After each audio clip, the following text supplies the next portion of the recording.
Hello student. तो आज हम पढ़ेंगे अध्याय 2 एक चर वाले रैखिक समीकरण कक्षा 8 में जो सेकंड अध्याय है। तो सबसे पहले आइए देखते हैं इसकी परिभाषा कि एक चर वाले रैखिक समीकरण कहते किसको है। तो एक चर वाला रैखिक समीकरण वह समीकरण होता है जिसमें सिर्फ क्या होता है, एक ही चर होता है जिसको इंग्लिश में क्या बोलते हैं, वेरिएबल बोलते हैं। और उस चर की घात भी क्या होती है, उस चर की घात क्या होती है, एक होती है। जैसे उदाहरण देखो, यहाँ लिखा हुआ है 2x+3 बराबर 7। तो इस x की घात यहाँ पर 2 या 3 नहीं दे रखी है, क्या दे रखी है, 0। मतलब x क्या है, बस इसकी घात 1 है। यहाँ चर x है और इसकी घात क्या है, 1 है। तो यहाँ चर कौन सा दे रखा है, x दे रखा है और इसकी घात क्या है, 1 है। तो इसलिए यह एक चर वाला रैखिक समीकरण है। आगे अपन देखेंगे कि इस समीकरण किसको कहते हैं, चर पद किसको कहते हैं, अचर पद किसको कहते हैं। चलिए आगे बढ़ते हैं। इसके बाद चलते हैं कि समीकरण कहते किसको है। देखिए, जब गणितीय कथन या संक्रिया में बराबर का चिन्ह आ जाए, क्या आ जाए, बराबर का चिन्ह, तो उसे क्या कहते हैं, अपन समीकरण कहते हैं। जैसे उदाहरण से देखते हैं, x+3, अब यहाँ पे क्या आ गया, बराबर, और इधर दे दिया एक अचर पद 5। तो इसको क्या है, समीकरण कहेंगे, इक्वेशन कहेंगे। समीकरण के इस साइड वाला भाग क्या कहलाता है, बायां भाग कहलाता है। इधर वाला भाग क्या कहलाता है, दायां भाग कहलाता है। इधर वाले भाग को क्या कहते हैं, तो इधर वाले भाग को कहते हैं LHS। LHS की फुल फॉर्म क्या होती है, लेफ्ट हैंड साइड। और बराबर के इधर वाला भाग को क्या कहते हैं, RHS, राइट हैंड साइड। तो x+3 ये कौन सा हो जाएगा, LHS हो जाएगा, और 5 क्या हो जाएगा, RHS हो जाएगा। बराबर का मतलब दोनों भाग क्या है, बराबर है। अब ये जो बीच में बराबर चिन्ह लगा हुआ है, इसका मतलब क्या है कि ये दोनों क्या आपस में बराबर है। उसके बाद आ जाते हैं चर कहते किसे।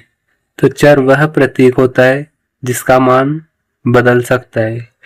मतलब चर ऐसी संख्या होती है जिसको इंग्लिश के अल्फाबेट से समझाया जाता है।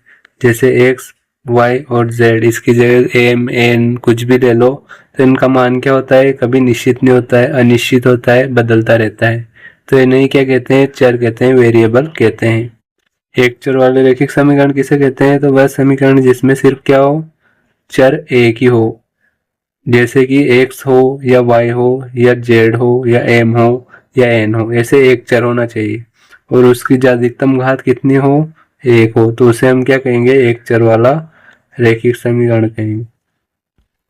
आइए बढ़ते हैं आगे। तो जो समीकरण होती है इसका सामान्य रूप क्या होता है। जैसे मान लो x+b बराबर 0। तो यहाँ पे a और b क्या है, दोनों संख्याएं। a की जगह कुछ भी संख्या रख लो गणित की, जैसे 2 रख लो, 3 रख लो, 10 रख लो, 11 रख लो। ऐसे ही b की जगह भी कोई सी भी संख्या रख लो, 7, 3, 5, ऐसे कोई सी भी संख्या रख लो। तो ये क्या है, a और b संख्याएं। x यहाँ पे क्या है, चर है जिसकी घात क्या है, 1 लगी हुई है। जहाँ पे a बराबर क्या नहीं होना चाहिए, इस a की जगह पे क्या नहीं आना चाहिए, 0 नहीं आना चाहिए। इसके बाद चलते हैं समीकरण को हल कैसे किया जाता है। Solving the equation. समीकरण को हल करना मतलब ऐसा x का मान निकालना जिससे समीकरण सही हो जाए।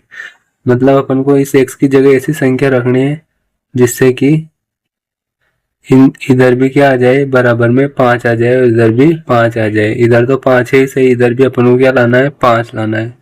तो इस x का मान ऐसा क्या रखे कि इधर 5 आ जाए। तो आइए सोल्व करते हैं समीकरण को। उत्तर,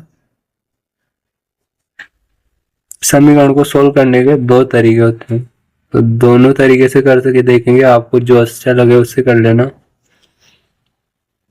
जैसे इधर लिखा हुआ है x+3 बराबर 5। अपन को इधर x को रखना है, +3 को हटाना है। तो इधर रखेंगे x और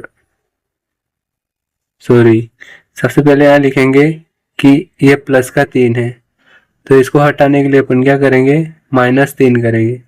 तो इसमें से -3 करेंगे तो इसमें से भी क्या होगा, -3 होगा, क्योंकि जो बराबर के इधर साइड में काम करते हैं वो कभी कहाँ करते हैं, RHS की साइड में करते हैं। तो घटाइए,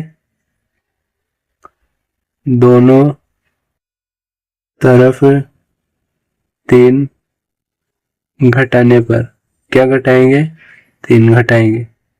तो घटाओ, यहाँ आ जाएगा x + 3 और क्या घटाएंगे, 3, और इधर बराबर में 5, इधर से भी क्या घटाएंगे, 3 घटाएंगे। यहाँ 3 में से 3 कट गया, यहीं पे घट गया, क्या बचा, x बचा, और यहाँ 5 में से 3 गया, कितना बचा, 2। मतलब जो उत्तर आया अपने, उत्तर क्या आया, 2 आया। जांच करके देख लेते हैं। देखो समीकरण क्या दे रखी थी, x, तो यहाँ पे 2 रख लिया x की जगह, +3 रख लिया और बराबर में 5। तो 2 और 3 दोनों को जोड़ो कितना हो जाएगा, 5, और ये भी कितना हो जाएगा, 5। मतलब LHS और RHS के आगे अपने बराबर आ गए। तो ये समीकरण अपने सोल्व होगी। तरीका क्या है इसको सोल्व करने का, तो आइए देखते हैं उसको भी।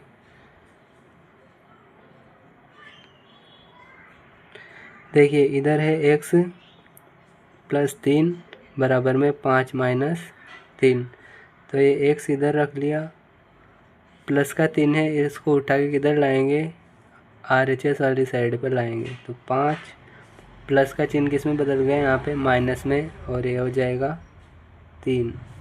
तो 5 में से 3 गया, कितना बचा, 2। यहाँ भी क्या आ गया अपने, 2 आंसर आ गया। ऐसे करते हैं अगले क्वेश्चन को। उदाहरण नंबर 2, दोनों तरीके से करके देखेंगे। ये उससे थोड़ा डिफरेंट है, अलग टाइप का है, तो इसको देखते हैं। सबसे पहले +4 को हटाएंगे। +4 को हटाने के लिए क्या करेंगे, दोनों पदों में से बराबर के इधर साइड से भी माइनस करेंगे और इधर साइड से भी -4 करेंगे। तो उत्तर लिखते हैं, दोनों तरफ 4 घटाने पर, दोनों तरफ से 4 घटाएंगे तो 2x + 4, क्या घटाएंगे, 4, तो -4 बराबर 10 में से भी क्या घटाएंगे, 4। यहाँ क्या बचा, 2x + 4 में से 4 कट गया, यहाँ पे 2x बराबर 10 में से 4 गया, कितना बचेगा, 6। अब 2 और x दोनों किस में है, गुणा में है। तो 2 को हटाना है, x को रखना है। गुणा की संख्या को हटाने के लिए क्या करते हैं, भाग देते हैं। तो इस 2 को हटाना है तो किसका भाग देंगे, 2 का ही भाग देंगे, तब जाके 2 हटेगा। तो इधर 2 का भाग देंगे तो इधर भी किसका भाग देंगे, 2 का भाग देंगे। तो यहाँ लिखो, दोनों तरफ 2 का भाग देने पर, दोनों तरफ 2 का भाग दो, तो यहाँ पे देखो 2x भाग दिया 2 का, और इधर भी 6 भाग दिया किसका, 2 का। यहाँ 2 से 2 कट जाएगा, क्या बचेगा, x, और बराबर में 2 एकम 2, 2 दूनी 4, 2 3 6। तो आंसर क्या आ गया, यहाँ पे आंसर आ गया अपना 3 आंसर आ गया।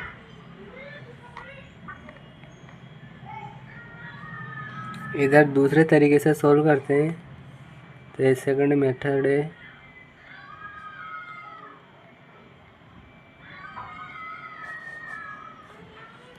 आइए देखते हैं। यहाँ 2x है, +4 को हटाना है। किसको हटाना है, +4 को, तो इसको हटा दिया, और 10 +4 को इधर भेजेंगे, चिन्ह बदल जाएगा माइनस का, और ये 4। तो यहाँ 2x बराबर क्या आ जाएगा, 6 आ जाएगा। अब ये दोनों भी गुणा में है, x को इधर रखेंगे, गुणा की संख्या इधर जाएगी, ये दोनों बीच में कोई सा भी चिन्ह नहीं है, तो किसका मानते हैं अपन, गुणा का मानते हैं।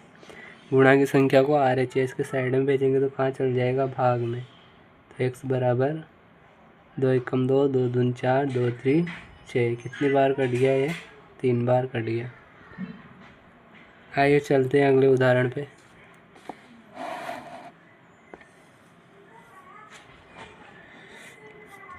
इसको सोल्व करेंगे अपने, ये सिंपल वाला तरीका है, इससे सोल्व करेंगे।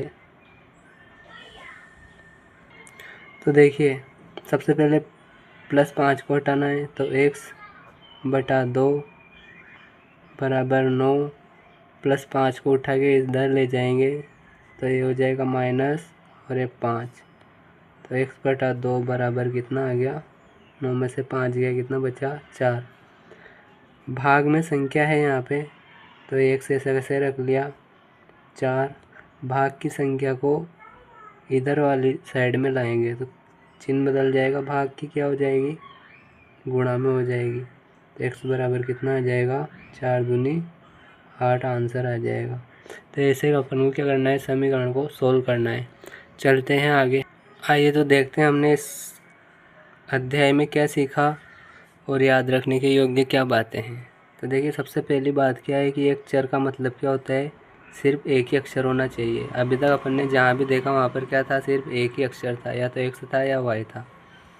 रेखिक का मतलब क्या होता है? तो चर की घात क्या होनी चाहिए? 1 होनी चाहिए। जैसे कि मान लो ऐसे तो नहीं लिखा हुआ आया आपने कि x की घात 2, x की घात 3, x की घात 10। अपने घात क्या आई? बस x अकेला लिख के आया। क्या लिख के आया? x लिखा हुआ आया। x का मतलब है x की घात 1 है। दोनों तरफ क्या होना चाहिए? बराबर होना चाहिए। मतलब इधर 5 आए तो इधर भी क्या होना चाहिए? 5 आना चाहिए। हम जो भी करते हैं क्या करते हैं? जोड़, घटाव, गुणा, भाग, वो क्या करते हैं? दोनों तरफ करते हैं। अगर LHS की साइड में जोड़ करेंगे तो इधर भी वही संख्या जोड़ेंगे। LHS की साइड में कुछ भी जो घटाएंगे तो इधर वाली साइड में भी घटाएंगे।